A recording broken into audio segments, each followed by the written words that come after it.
The Heartland is no place for a polar bear to take refuge. The Heartland Institute, that is. Because this cycle is natural, because the wildlife has been through it before, we will not lose species to global warming. The conservative think tank is staging a 3-day summit for global warming skeptics in New York. The halls and conference rooms bristling with what amounts to scientific trash talk. Here is the graph that started the scare. A warmer climate is better than a colder climate. Something people tend to overlook.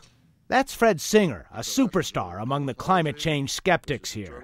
The gist of his argument? Sure, the climate is changing and the ice is melting, but it's not our fault, and so we shouldn't do anything about it. You firmly believe it's natural, don't you?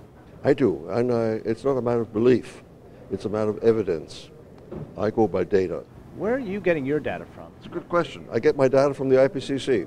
You know the IPCC, the Intergovernmental Panel on Climate Change, the UN organization that distills the work of thousands of climate scientists all over the world and issues all those increasingly dire warnings about global warming and its likely link to our use of fossil fuels.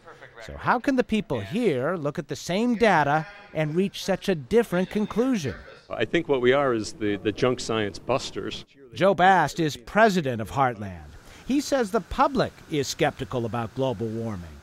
But a recent poll from Yale found the vast majority of Americans believe global warming is real and a serious threat. I can't help but think you're living on a different planet than I am. I probably am. I think your planet is a very small and very kind of echo chamber sort of thing. But Dan Fagan says this might be the echo chamber.